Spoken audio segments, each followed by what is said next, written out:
할렐루야. 여러분들에게 주님의 놀라우신 은혜와 축복이 함께 하시기를 소원합니다. 우리가 이제 아브라함 카이퍼의 사상과 삶을 공부하는 중에 있습니다. 오늘도 어제와 같이 요한 칼빈의 사상과 삶 시를 노랫말을 한번 읽고 또 아브라함 카이퍼의 사상과 삶을 노랫말로 쓴 것을 한번 읽고 그 다음에 오늘의 하나님의 말씀을 읽고 그리고 강의를 계속하겠습니다. 근데 이제 제가 지금 아브라함 카이퍼의 성령론을 지금 강의하고 있는데 아직도 좀 갈 길이 멀어요. 아브라함 카이퍼의 핵심적인 것 가운데는 뭐 이런 거 있죠. 영역 주권 사상이라든지 또 카이퍼의 뭐 특별원총, 일반원총, 또 구원론 뭐 이런 것들이 있는데 제가 가만 계획을 세워 보니까 이런 것 같아요.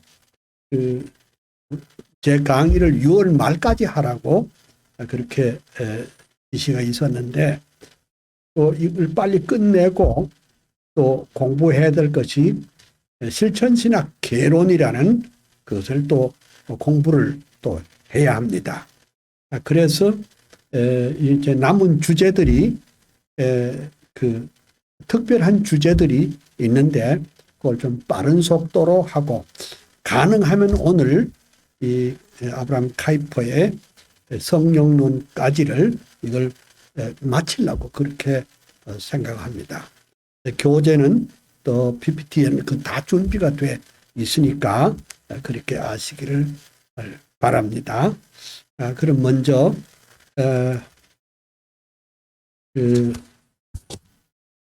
요한 칼빈의 사상과 삶 그 노래말을 같이 이렇게 읽어보도록 하겠습니다.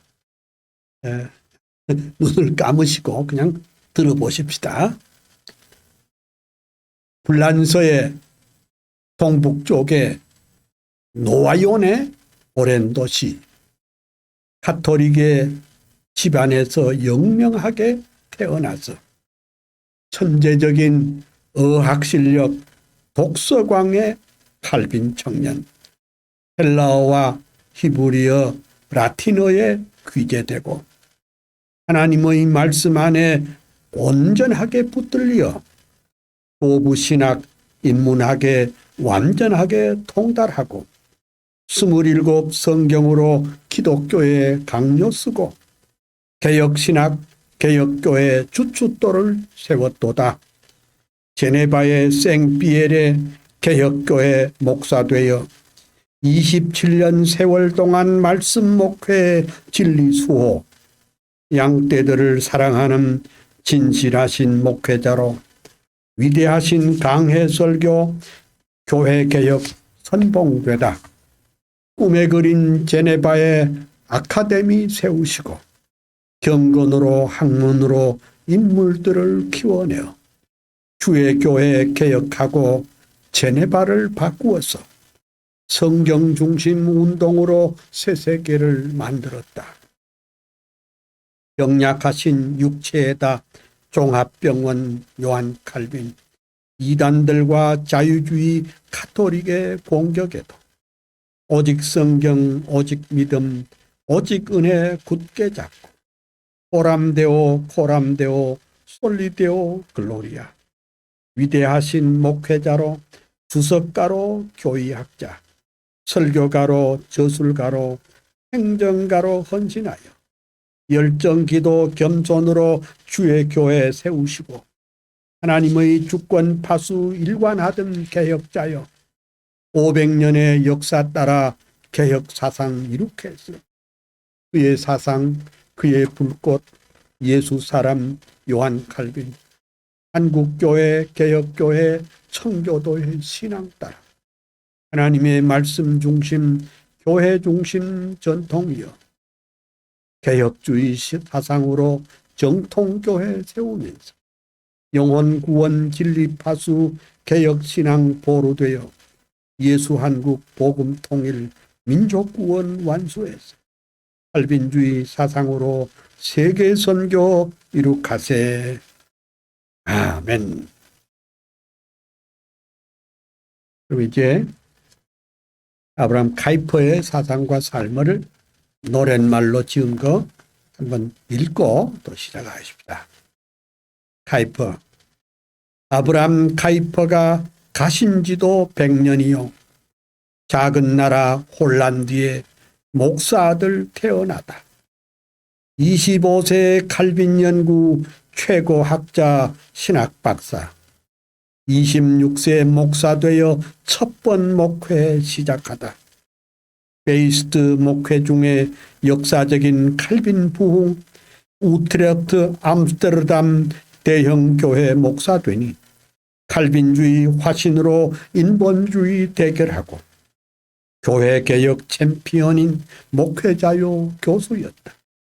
불꽃 같은 대설교자, 성령 사람, 말씀 사람, 정치가로 당 총재로 상원의원 수상되어 하나님의 주권 중심 나라 위해 동분서주 세상 문화 바꿔버린 작은 거인 카이퍼여 일간지와 주간지에 50년간 편집하고 끊임없이 칼럼 쓰고 논문들을 쏟아내어 200권의 저술 남긴 위대하신 다작가여 10개 머리 100개 손 하나님의 일꾼이여 라야 대학교의 총장으로 취임 시에 영역주권 사상으로 세계관을 정립하여 교회 정치, 경제사회, 문화교육, 예술학문 그 중심에 그리스도 왕이 되게 하시었다.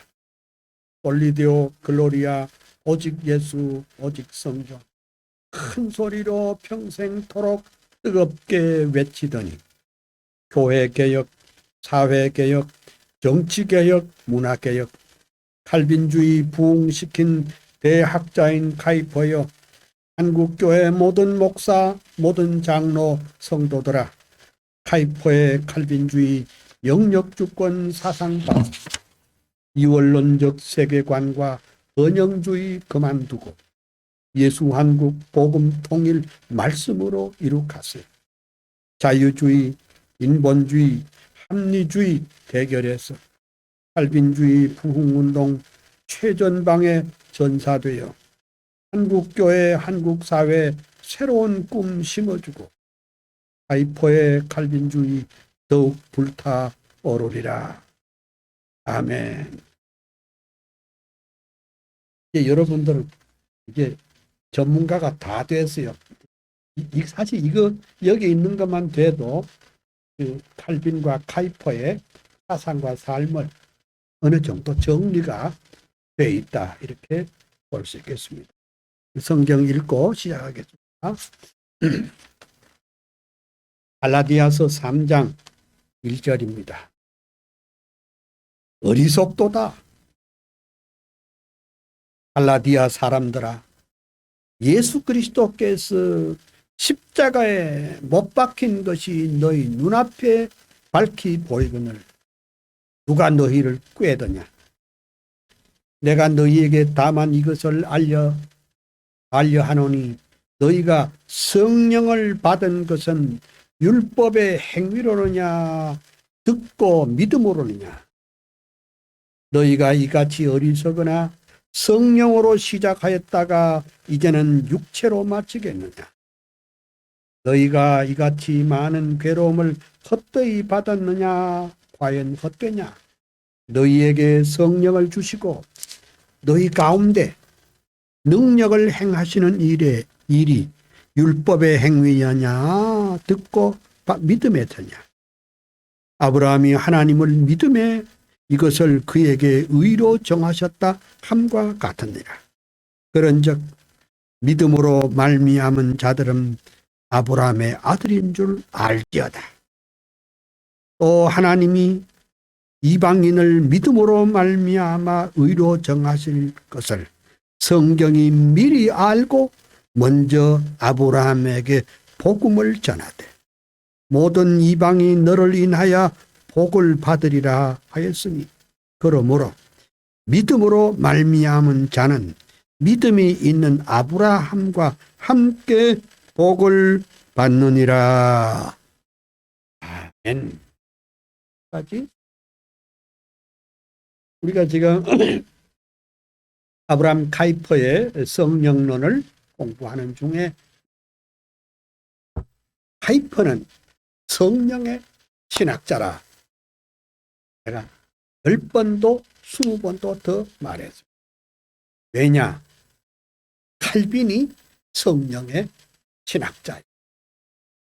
그러니까 300년 만에 칼빈의 그 사상을 복원한 사람이 누구냐? 아브라함 카이퍼입니다. 그래서 칼빈이 성령의 신학자인 마치 아브라함 카이퍼도 성령의 신학자. 그것은 미국의 비비 월필드도 그렇게 말했습니다. 카이퍼는 성령의 신학자라. 이렇게. 그래서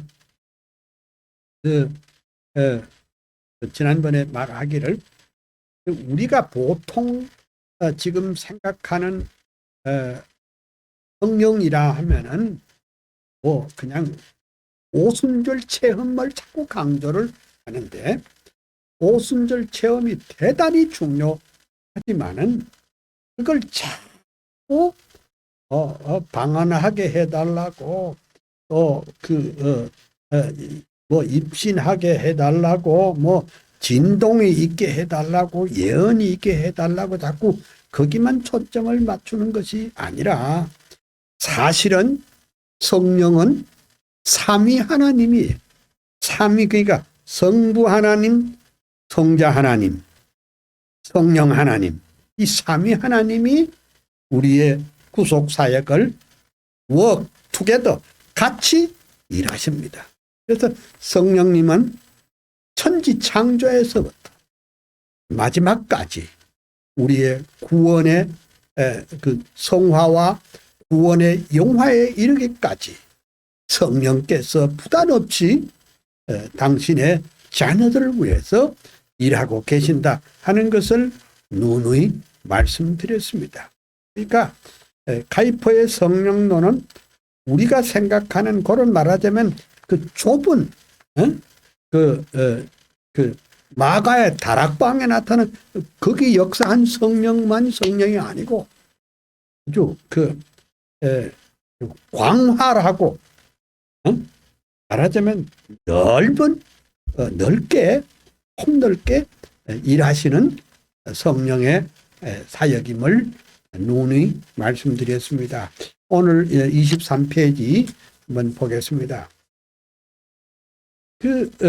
이제 성령과 성경과의 관계가 뭐냐? 카이퍼는 칼빈과 마찬가지로 하나님의 말씀과 성령이 더불어 항상 역사한다. 오늘 갈라디아에서 그런 말씀이 있네요.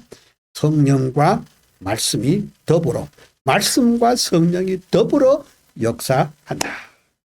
그러면 말씀 없이는 성령을 또 알 수 없고 성령의 역사 없이는 말씀을 깨달을 방법이 없어요.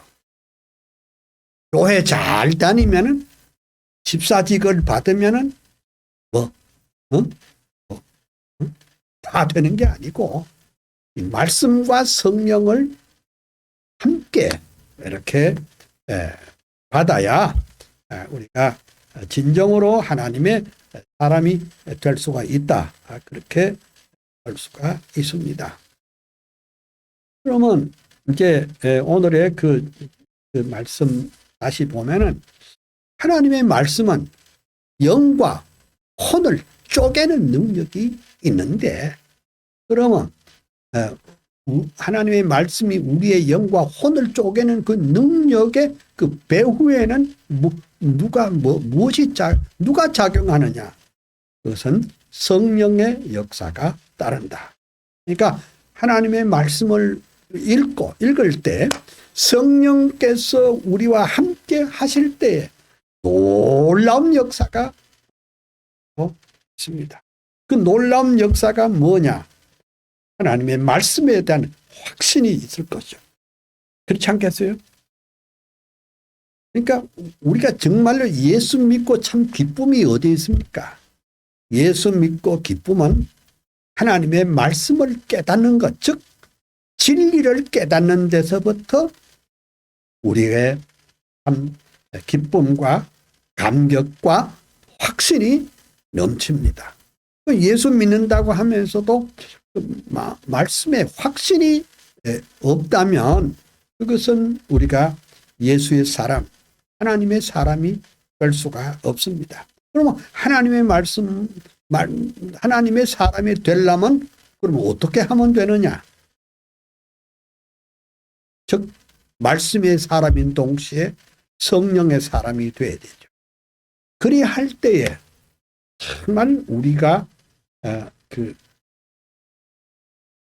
이 광야 같은 세상을 살아가지만은 참 하나님께서 주시는 그 달고 오묘한 말씀, 그 달고 오묘한 꿀과, 그러니까 시편 기자들의 표현을 빌리면 꿀과 송이꿀보다 더 단 말씀을 어떻게 우리가 아느냐?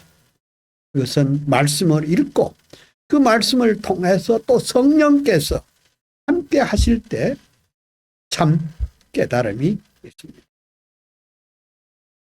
그러니까 그 우리 이 개혁교회 신앙의 핵심은 말씀과 성령인데,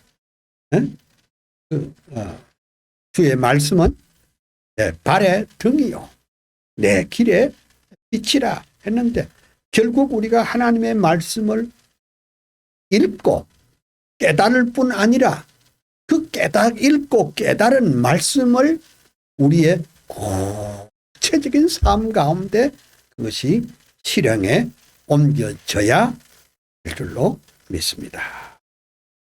그래서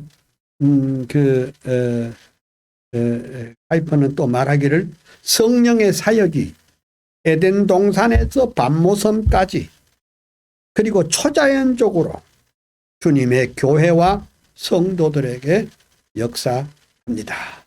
그걸 우리가 알아야 돼요. 에덴 동산에서 밤모섬까지 성령의 사역은 굉장히 폭넓고 우주적이라 이 말입니다. 그러니까 성령의 사역 가운데 제일 큰 게 뭐냐? 하나님의 말씀을 기록하면서 성령의 말씀 기록자에게 성령의 영감을 주어서 그 말씀을 하나님의 말씀을 기록하려는 했던 것입니다. 그러므로 우리가 이렇게 봐야 됩니다. 요즘 어떤 사람 너무 은혜 많이 받은 사람이 이 신구약 66권 이외에 뭐 또 다른 계시를 자꾸 받으려는 사람이 있습니다. 그 이단들 가운데 그런 사람들이 참 많습니다. 성경 그냥 그만두고 내가 하나님 앞에 직통으로 간구해서 위로부터 직통 계시를 받으려고 하는 사람이 있는데 굉장히 조심해야 됩니다. 성경은 하나님의 말씀인데 하나님께서 그 성경이 기록되는 그 1500여 년 그 기간 동안에 주의 종들에게 성령으로 감동시켜서 하나님의 말씀을 이렇게 기록하도록 만들었으니 오늘 우리가 어떻게 예수 믿느냐?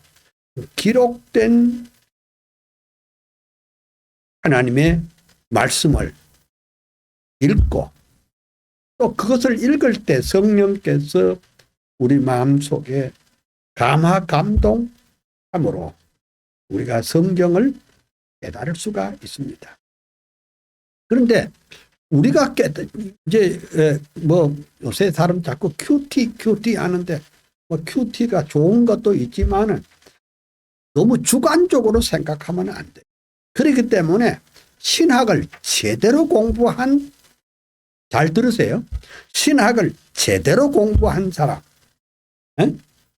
그러니까 신학을 제대로 공부했다는 게 뭐냐?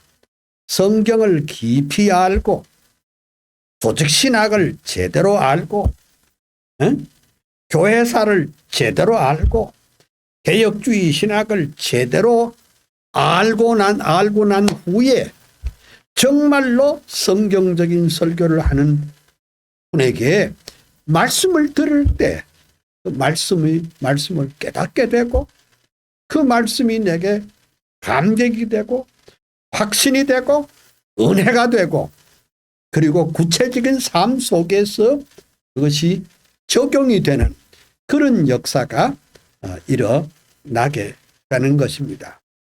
그래서 뭐 예수님이 말씀했어요. 뭐 산에 있다, 들에 있다, 뭘 불 받았다 이런 거 믿지 마세요.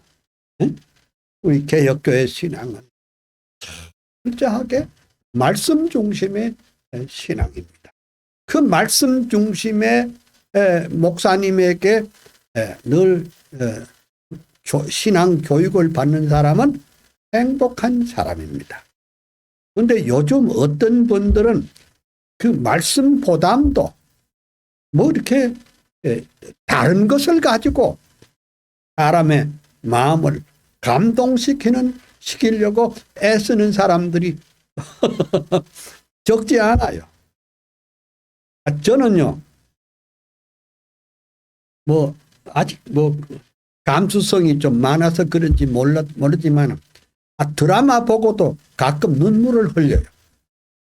감동적인 그런 무슨 얘기를 듣고도 눈물이 주르륵 나요. 그러니까 눈물 흘린 마음에 감동이 됐다고 그걸 자꾸 은혜라고 생각하면 안 됩니다.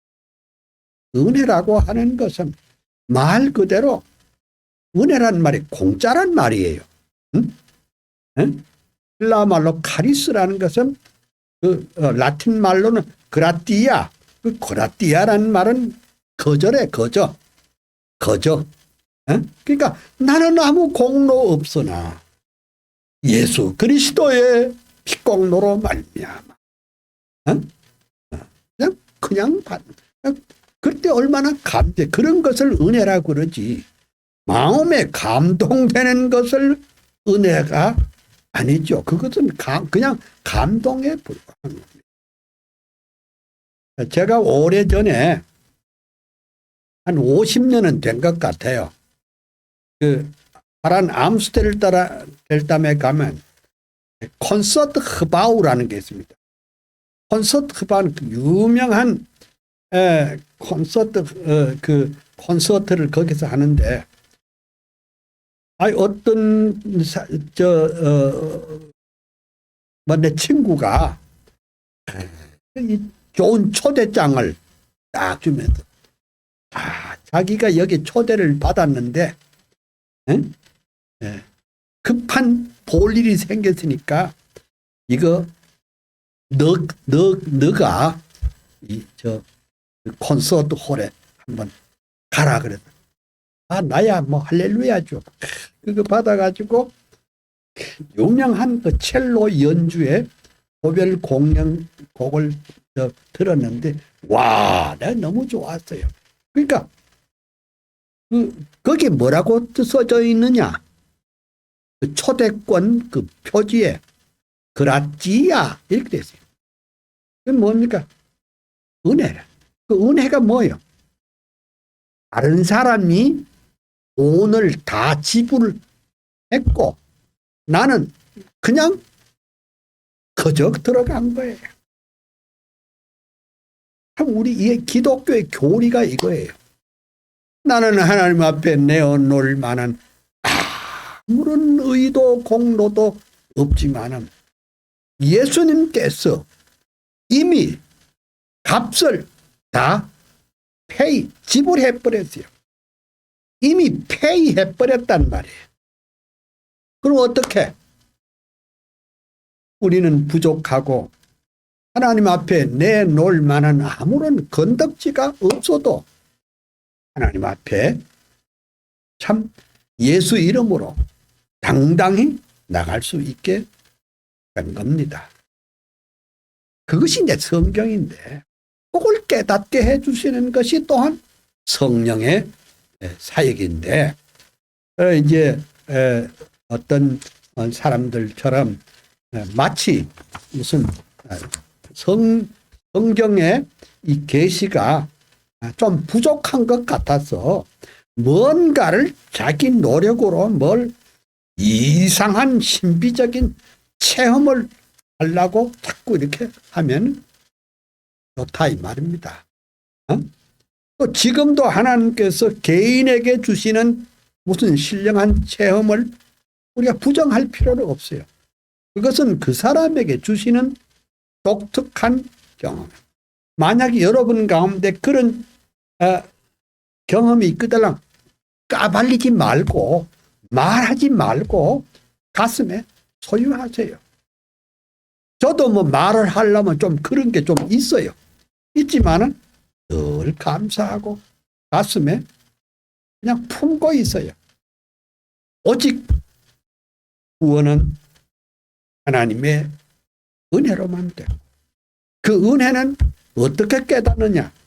말씀과 성령을 통해서 깨우친다 그 말이죠. 그 다음에 24페이지. 이게 24페이지 굉장히 중요합니다. 또 어떤 사람들은 하이퍼가 오순절 사건을 부정한다 또 이런 말을 하는 사람이 대단히 책 한 번도 안 읽어보고 그런 사람이 있습니다. 또 어느 유명한 우리 한국의 신학교의 교수 가운데 한 분이 그분은 카이퍼 반대 입장에 있는 학교에 공부를 했거든요. 그래서 맨날 이걸 말하니까 상당히 한국교에 그게 펴진 것 같습니다. 그렇지만은 제가 잘 보니까 카이퍼는 오순절을 역사적 사건으로 볼 뿐 아니라 하나님의 구속사적 시각에서 접근을 했습니다. 이게 참 중요합니다. 그러니까 요게 이단자들 자유주의자들은 성경을 전부 다 전설이라고 봅니다. 신화, 전설, 이야기 이렇게 봅니다. 대단히 잘못된 겁니다.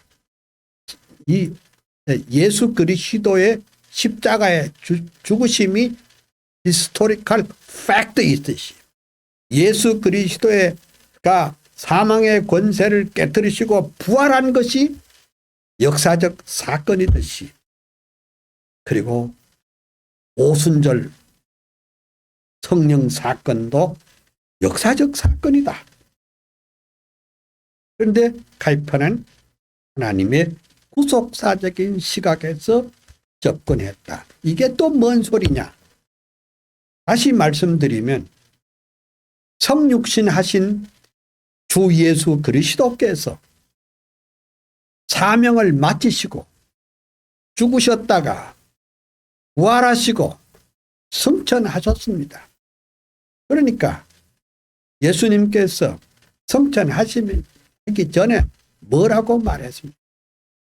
아버지의 약속하신 것을 기다리라 그랬고 몇 날이 못 가서 성령을 선물로 받으려고 했습니다. 왜냐? 이제 성령께서 이 말을 신약 시대는 성령께서 역사하도록 우리 예수님께서 위임을 하셨던 것입니다. 마찬가지로 예수 그리스도의 성육신이 한 번이듯이 예수 그리스도의 십자가와 부활이 한 번이듯이 오순절 성령 강림의 역사가 또한 한 번입니다. 이걸 이제 이렇게 구속사적으로 이해하는 것.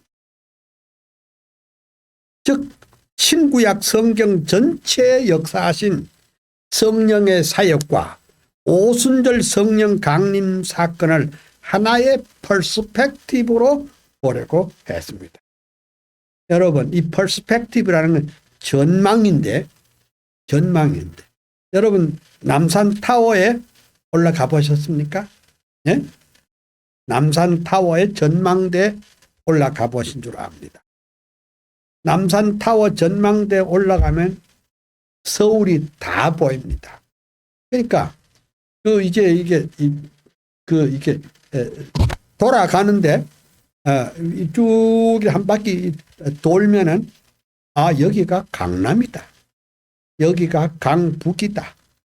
여기가 강서다. 강동이다.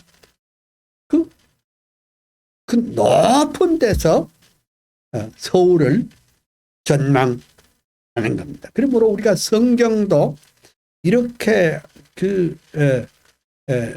하나님의 구속사적인 시각 높은 데서 이걸 전망을 해야 되지. 그 뭐 한 부분을 따라서 그걸 너무 확대시켜서 하면은 지나쳐 버릴 수도 있고 너무 나갈 수도 있고 또 모자람도 있을 수 있다. 그러면 사람들은 생각하기를 오순절에 비로소 성령께서 강림하셨다고 말하는 동시에 구약의 여러 세기 동안에도 벌써 똑같은 성령의 사역이 있었다. 이렇게 말합니다. 그거는 이제 나와 있는 대로 학계 2장 4절서 5절, 이사야 63장 11절, 시편 51편 10절, 시편 104편 30절 이런 데서 우리가 볼 수가 있습니다. 그래서 카이퍼는 그 성령의 편재와 영원성과 무소부재를 아주 명쾌하게 제시를 했습니다. 그러니까 오순절 성령 강림이 뭐냐? 그것은 예수 그리스도의 승천 이후에 초대 교회를 세우기 위한 특별 조치였다. 특별 조치였다. 이거는 하나님의 구속사에 있었던 아주 놀라운 조치였습니다. 불같은 성령, 말 그대로 막 방언이 터지고 방언이 터져야 됩니다. 왜? 주의 복음이 땅끝까지 증거돼야 되니까. 또 예루살렘에 오순절에 순례 왔던 각 지역의 방언들을 말해서 예수 그리스도의 고난과 죽으심과 부활에 대해서 힘있게 다 증거돼야 하기 때문에 하나님께서 이런 방언의 역사를 주셨다. 이렇게 보는 겁니다. 그러니까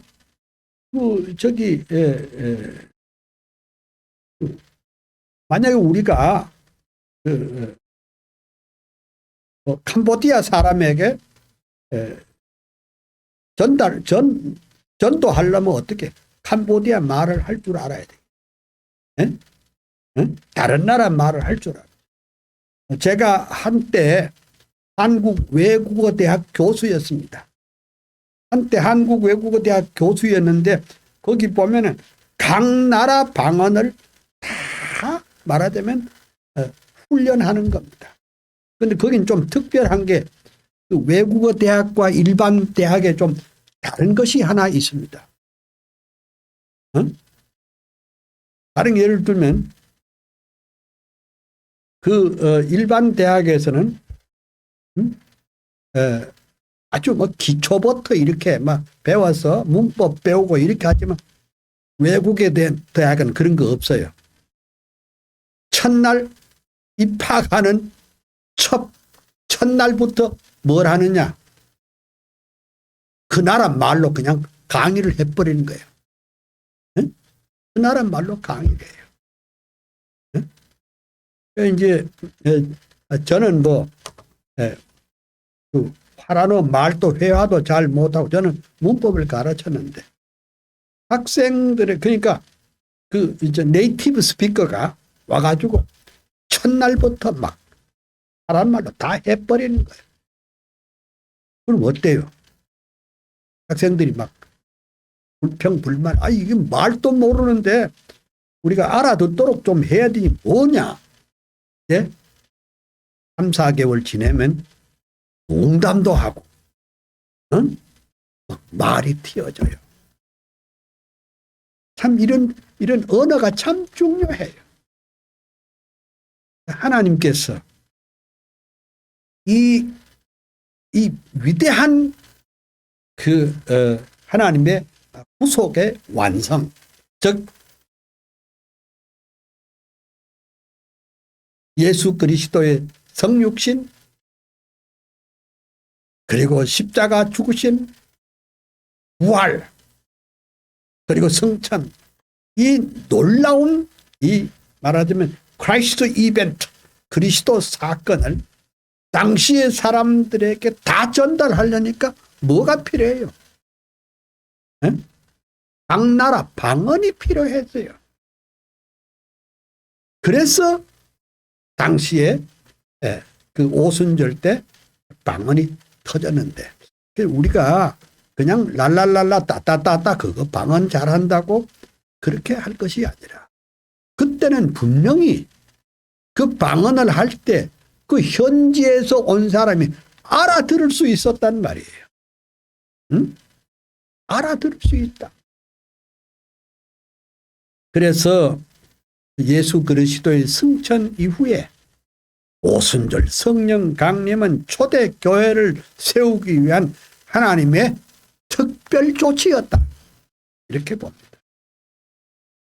그래서 오순절 성령 사역은 하나님의 구속사의 커다란 봉헌입니다. 커다란 봉헌입니다. 그래서 오순절 성령은 딱 한 번 있는 단회적인 사건입니다. 넘어갑시다. 그렇게 말하지만은 하이퍼는 말하기를 그런 현상이 자꾸 임하기를 바라는 사람도 있고 또 그러기를 원하는 사람도 목사님들이 많이 있는 거 맞지만은 하이퍼는 말하기를 오늘날도 하나님의 능력이 나타날 수 있다. 그래 말했습니다. 근데 한국에 어떻게 이 말이 잘못 돌아가지고 하이퍼는 그런 말 안 했다 그랬는데 그래서 내가 밝혔어요. 베르크반덴 헤일리그 헤이스트 페이지 152페이지에 그래 어떻게 말했냐. 제가 천천히 읽겠습니다. 성령의 강림이 예루살렘에서 일어났던 오순절에 국한된 것이 아니고 오순절과 같은 성령의 강림이 아직도 특수하게 존재하며 그러나 대부분은 약하고 약간 수직적인 형태로 오순절 이후에도 반복되었다. 누가 오늘의 교회에 성령 부어주심을 부인할 것인가? 성령의 부어주심이 없이는 중생도 구원도 있을 수 없다. 카이프가 이런 말을 했는데 이 말은 싹 빼고 그 앞에 오순절 성령 강림은 단회적이라는 그 한 말을 어떻게 꼭 집어가지고 카이퍼는 성령 운동을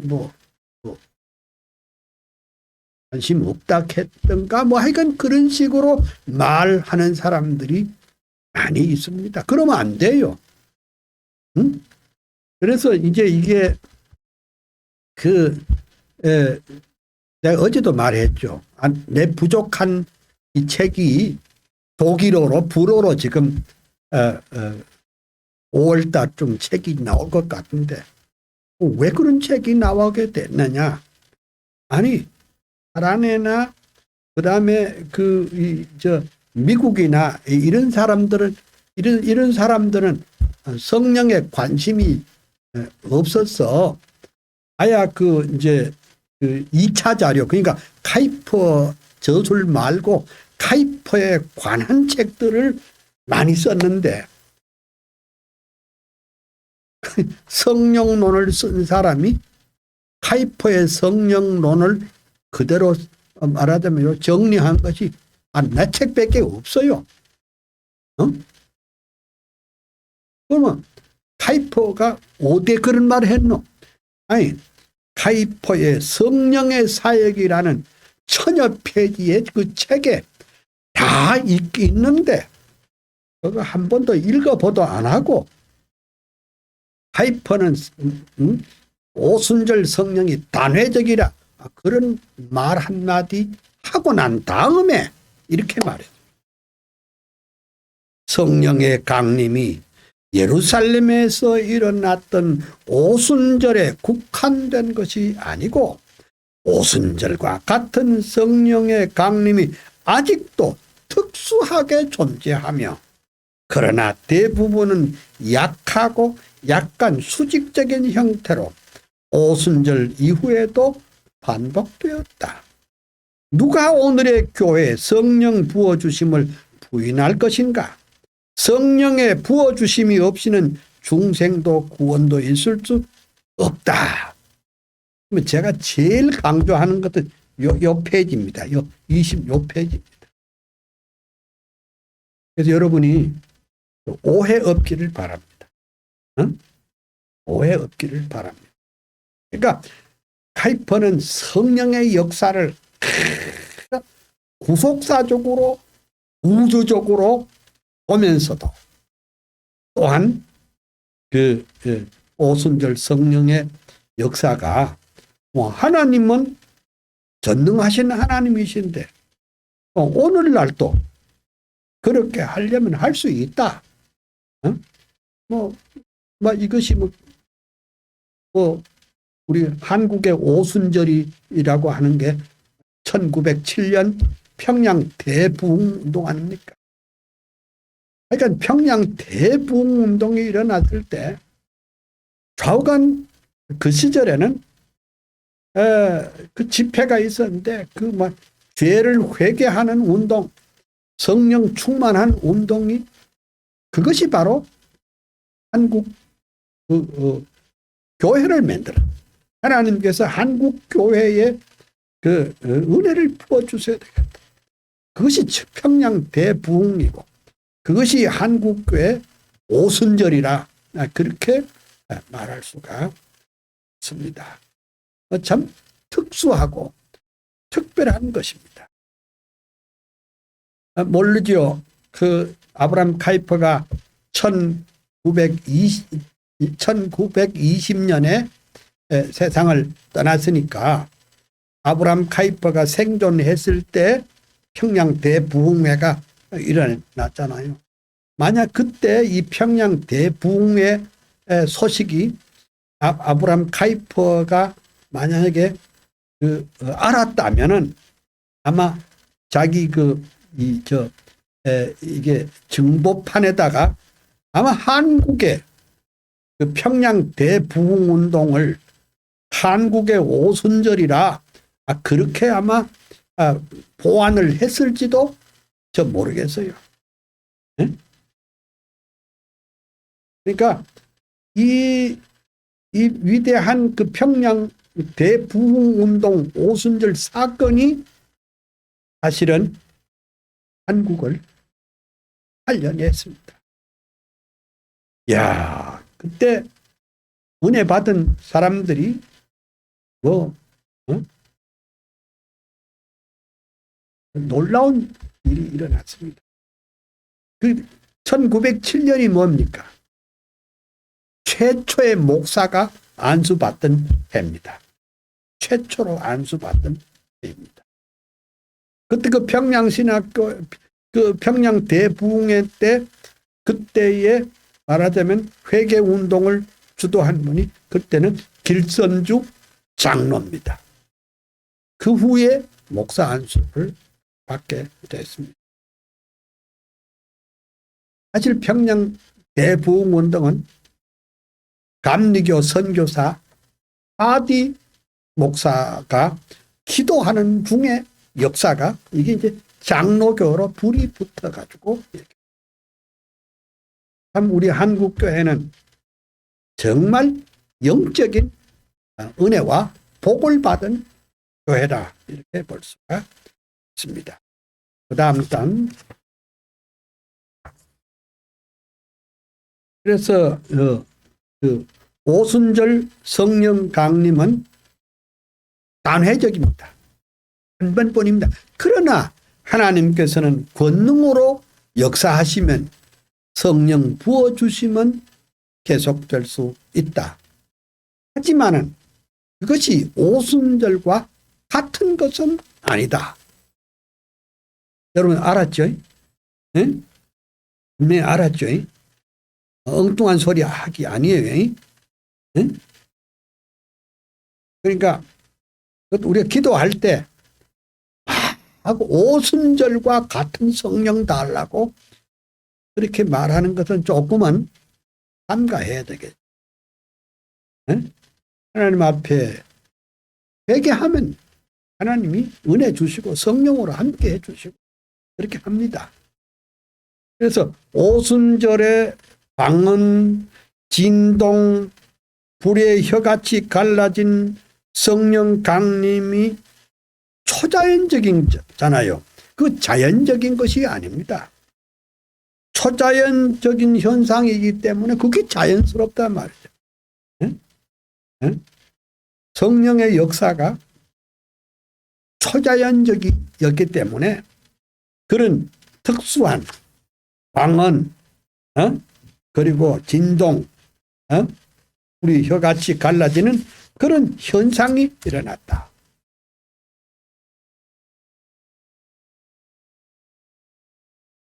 그 다음에 이제 조금 제목이 성령과 초대교회 그리고 신학교회에 대해서 생각을 하는데 성령께서는 구약의 기록자들에게 역사했고 신약의 저자들을 성령의 감동으로 기록하게 하셨습니다. 이게 성령의 사역입니다. 그러니까 우리가 성경은 곧 하나님의 말씀인데 왜 하나님의 말씀이냐? 성령께서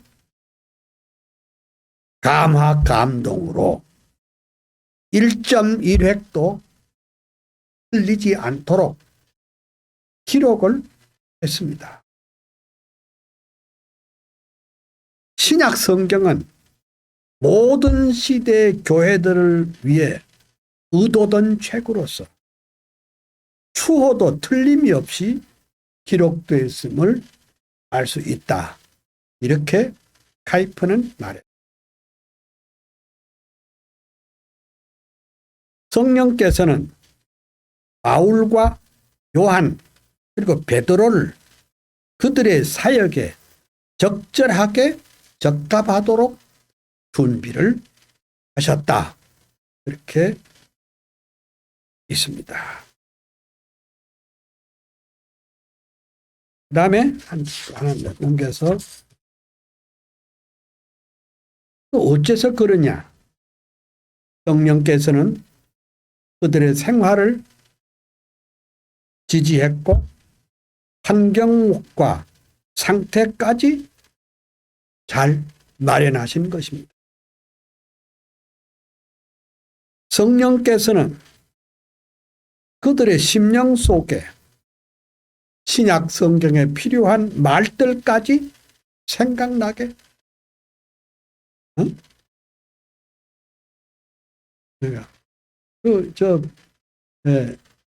빌립이 이런 말을 했죠. 이 글에서 시작하여 예수를 가르쳐서 복음을 전하니라. 와, 이게 이제 그 집사 빌립이 이 정도 말했잖아요. 이사야 53장을 읽고 가는 구수 내시에게 이 글에서 시작하여 예수를 가르쳐서 복음을 전하니라. 그러니까 집사 정도 되려면 이 정도는 돼야 안 돼요? 응? 여러분, 이 방송을 듣고 계시는 집사들 많이 있을 거예요. 응? 이 정도는 돼야 돼요. 응? 그 이사야 53장을 해석하면서 이 글에서 시작하여 예수를 가르쳐서 복음을 전하니. 그러니까 예수님 오시기 전 650년 전에 했던 그 예언이 바로 예수 그리스도이고 예수 그리스도가 바로 복음의 핵심이라는 것을 증거했습니다. 와, 이거 뭐 정말 얼마나 감사합니다. 또 예수님의 제자 빌립은 뭐라 그랬습니까? 응? 나다나엘에게 전도하면서 우리가 율법에 기록하였고 선지자가 기록한 그 일을 만났다. 와,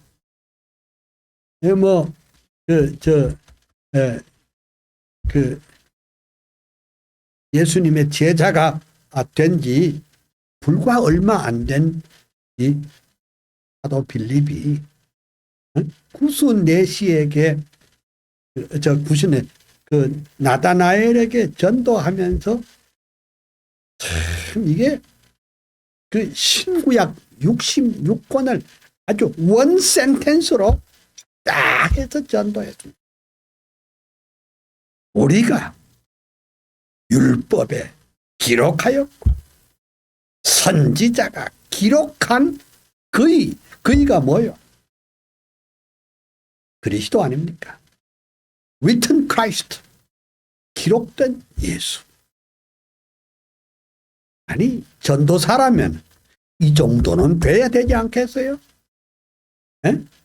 집사라면 이 글에서 시작하여 예수를 가르쳐서 복음을 전한다. 이 정도가 돼야 이게 남의 지도자 노릇도 하고 이 정도가 돼야 좀 예수 믿는다 하지 않겠어요? 예수 믿는다는 것은 복음을 안다는 말이에요. 복음을 안다는 말은 성경을 안다는 말. 성경을 안다는 말은 성경을 하나님의 그 위대하고 웅장한 그 구속의 역사를 제대로 이해할 줄 아는 사람이 그것이 그리스도인이요. 그게 예수꾼입니다.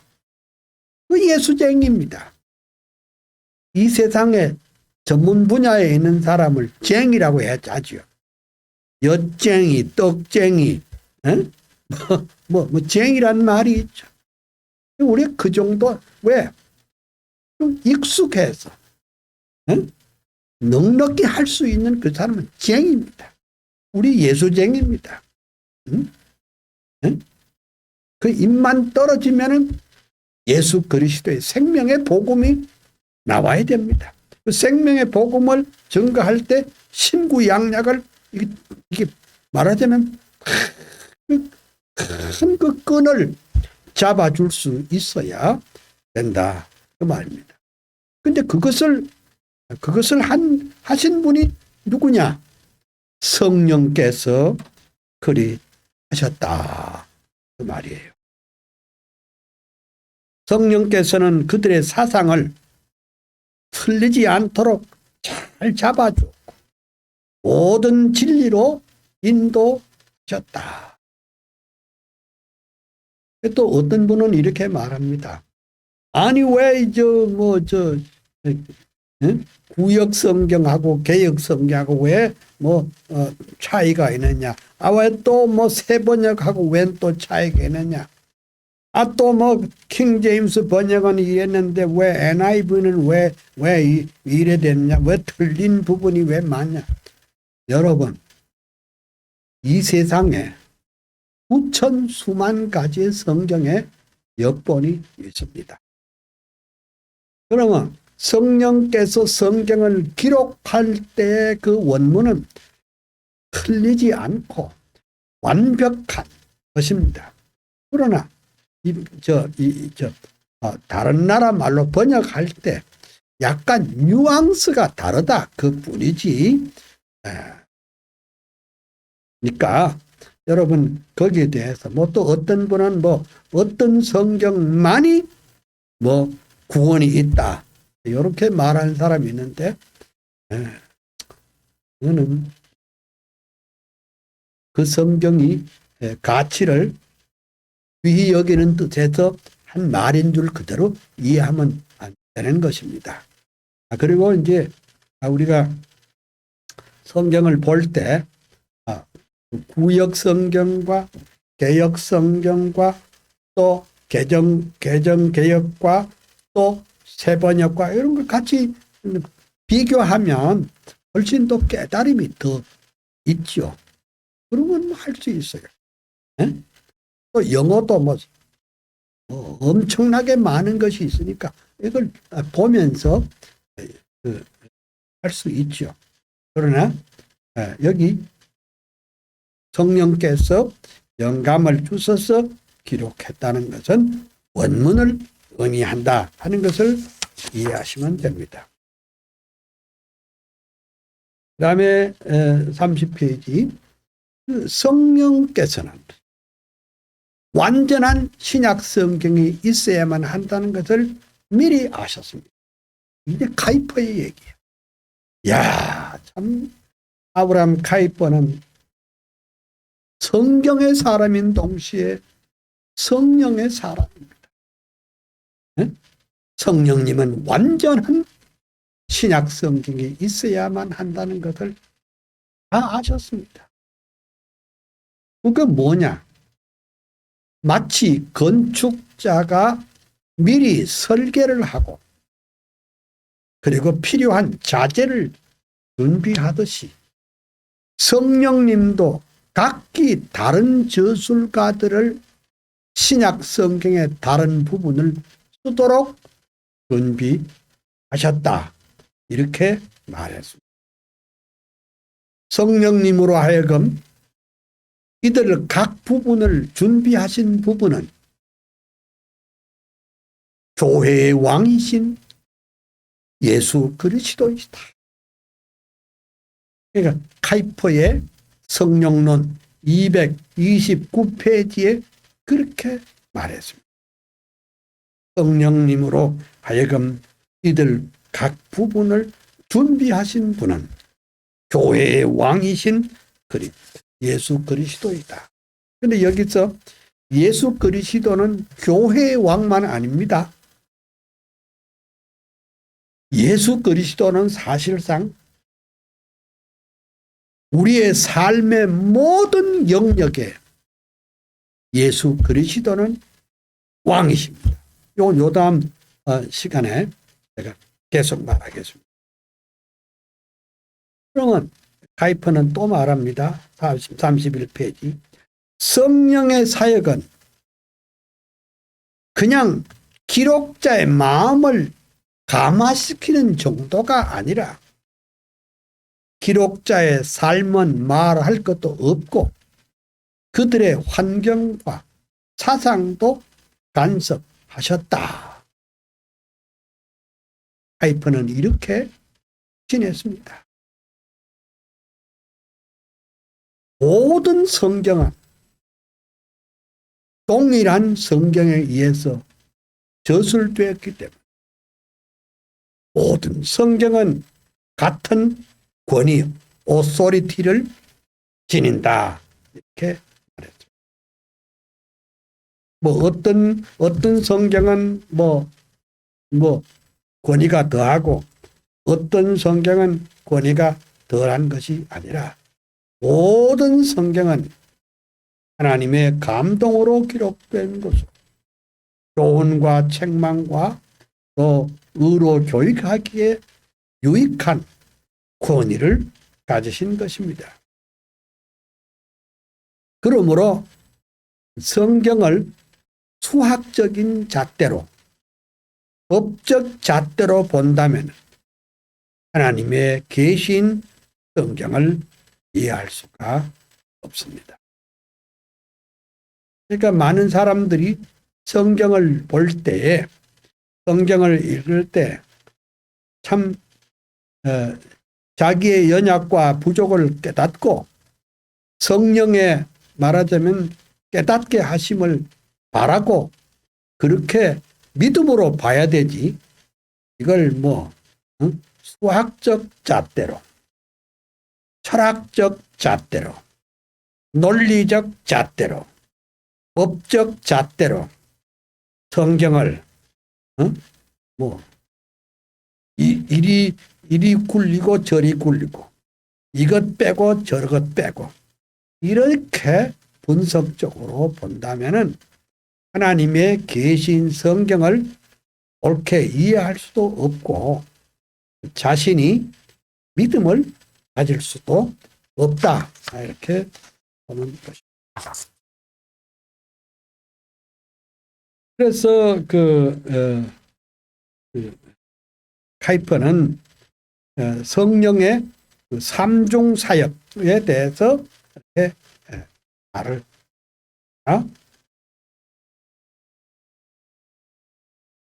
첫째, 사도들에게 준 계시. 여기 말이 좀 잘못됐습니다.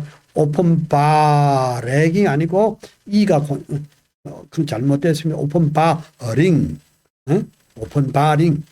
오픈바링 계시인데, 그 다음에 둘째는 영감을 작용하고 또 능동적으로 불신앙의 심령에 성경을 믿도록 그렇게 사역을 했다.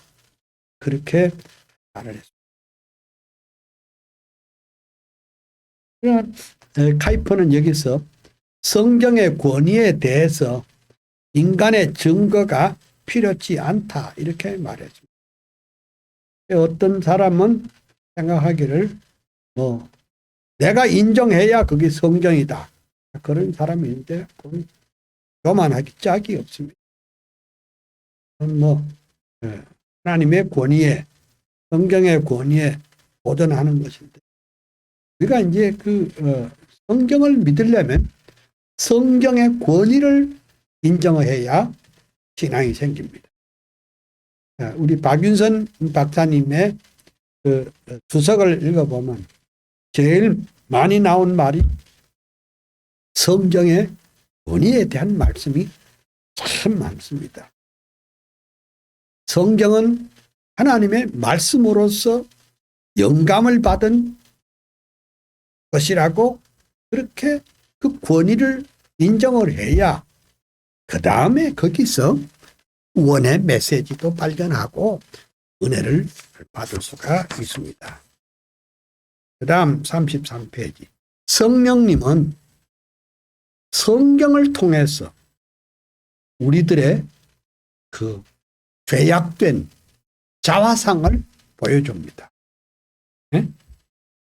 이 세상에 모든 책들은 다 좋은 말이에요. 악설을 제외하고는 좋은 말입니다. 이렇게 처음에는 불행했다가 나중에는 행복하게 잘 먹고 잘 살았다. 그렇게 합니다. 근데 다른 데서는 내가 하나님 앞에 죄인이라는 것을 보여주는 책은 없습니다.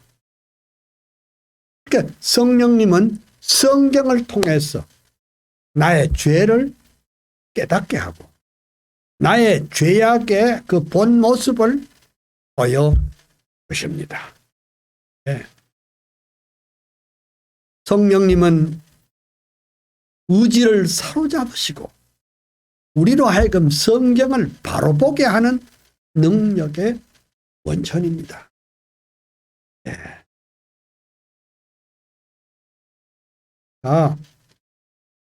나는 우리 한국교회 목사님들이 왜 이대로 안 한지 참 모르겠어요.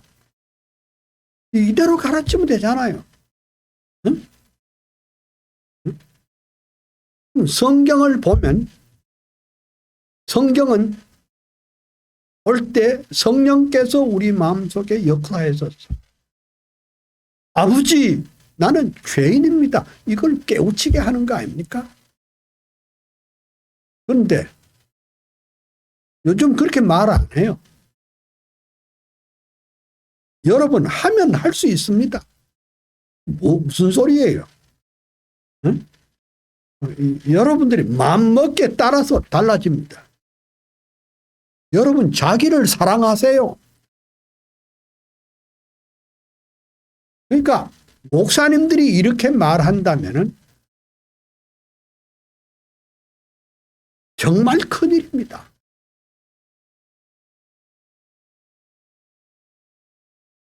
성경에 마음먹기에 따라서 행불행해 그런 말 한 게 없습니다.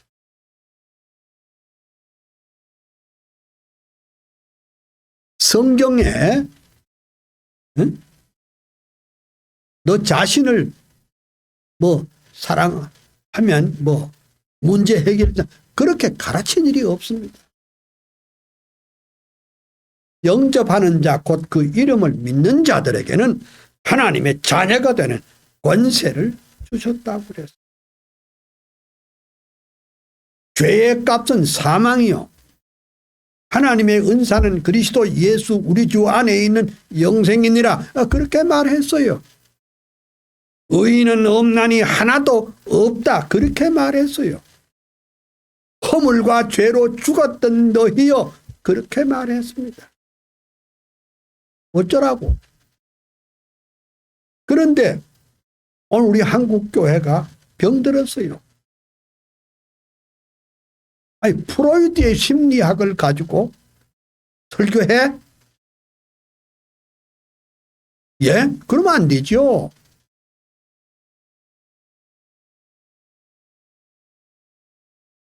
칼 로저스의 이론을 가지고 설교를 해요? 그러면 안 되죠.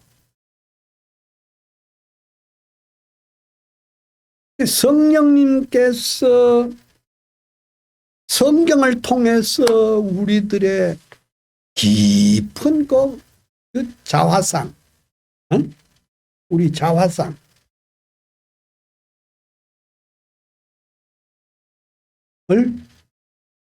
일깨워 줍니다. 자기의 죄악된 자화상을 봐야 그 다음에 어떻게 합니까? 나의 주는 어디 계십니까? 그 주를 바라보게 되는 거예요. 응? 그러니까 아주 요즘 무슨 미국에서 유행하는 그런 번영신학을 도입해 가지고 이렇게 하면 이게 안 된단 말이에요. 그것은 성경이 아닙니다.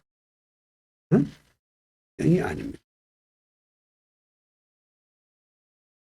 카이퍼는 당시에 자유주의자들이 유럽 천지에 아주 그냥 판을 치고 자유주의 말하자면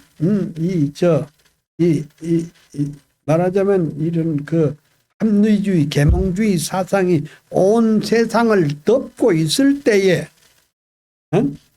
다 성경 부인하고, 응? 하나님을 없애버려라. 응? 응? 주인을 없애버려라. 막, 막, 혁명이다. 이런 시대에, 어쩌면 요새하고 아주 비슷해요. 그런 시대에 카이퍼는 성경만이 우리의 신학과 신앙의 원천이다. 성경만이 참되다.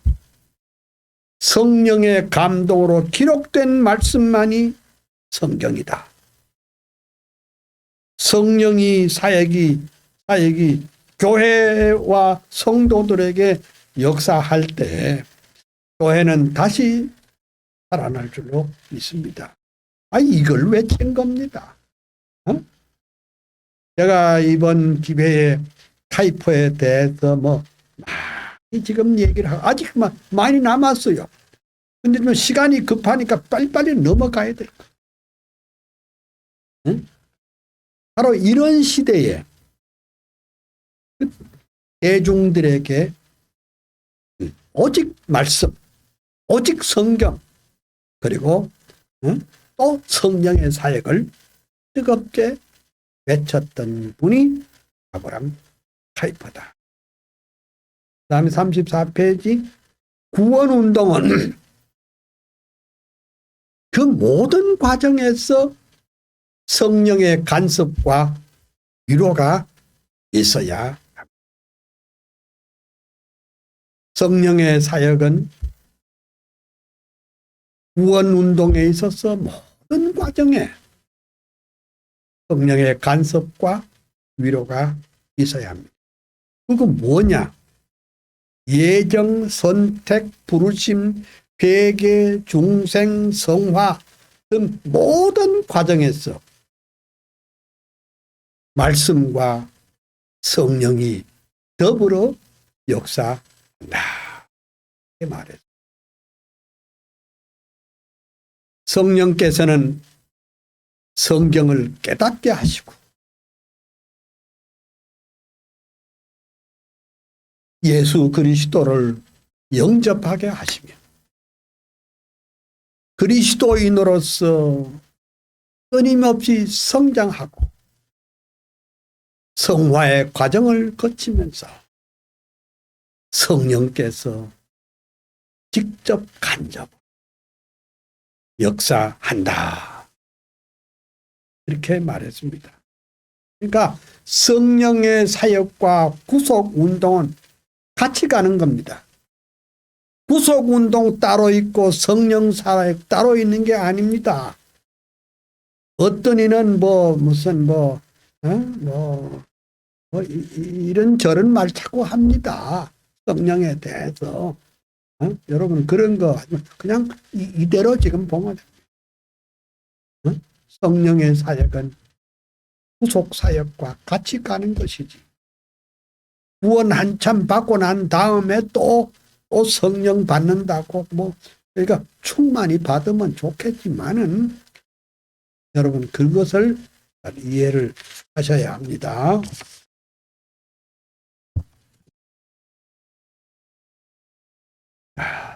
여기 35페이지. 그래서 카이퍼는 설명하면서 성경이 멈추라는 곳에 멈추어야 할 것이며 어려운 것은 설명되지 않은 채로 남겨두고 인간의 어리석은 결과로 덧붙이지 말아야 한다. 그래 말해.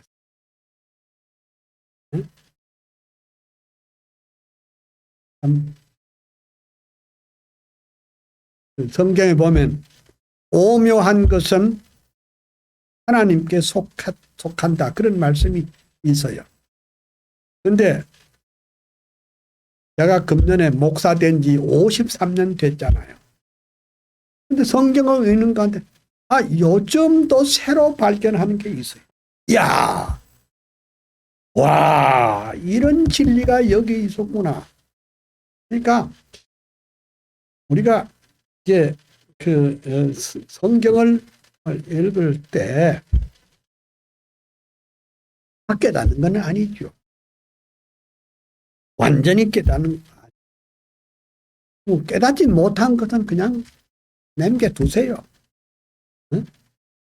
그걸 뭐 좁은 인간의 머리로 그것을 다 알려고 덤비지도 말고 또 거기다가 자기 마음대로 무슨 나름대로 또 자기 의견을 붙여가지고 내 생각에는 이렇다. 그렇게 하지 말아요. 응? 그냥 말씀이 가라는 곳까지 가고 말씀이 멈추라는 곳에 가서 멈추십시오. 성경은 명백히 하나님의 은총의 사역에 지고 하나님의 그 주권적인 능력을 주장하는 곳이 많잖아요. 하나님의 주권이 움직이는 것만 그걸 가지고 비판하면 안 되죠. 잘 모르면서 뭘 하나님의 주권을 아는 듯이 말해도 안 됩니다. 인간은 하나님의 영광을 방해하거나 하나님의 주권에 대한 절대 순종을 방해하지 않아야 한다. 그렇게 카이퍼는 말했습니다. 인간은 하나님의 영광을 방해해서도 안 되고 하나님의 주권에 대해서 절대 순종을 방해해서도 아니 될 합니다. 아이고 이거 오늘 내가 다 끝내려고 그랬는데 조금 남았네요. 그래서 오늘은 어차피 내일 좀 더 하고 시간이 있으면 다른 거. 여러분 어때요? 참 이거 이번에 이게 좀 배우면서 여러분의 그 신앙이 말하자면 좀 확실하게 신학적으로 신앙적으로 정립이 됐으면 참 좋겠습니다. 맨날 우리가 그냥 감성적으로 은혜 받는 것도 그거 좋지요. 내게 강 같은 평화하고 그것도 좋지요. 좋지만은 근데 복음을 바로 깨달아야 돼요. 진리를 바로 깨달아야 돼요. 교리적으로 체계화해야 돼요. 그리고 성령의 체험 가운데 말씀을 잘 읽고 그리고 여러분의 마음에 말로 다 할 수 없는 은혜와 평강이 있기를 기도하겠습니다. 할렐루야. 하나님의 큰 은혜 축복을 인해서 감사와 찬양을 올립니다.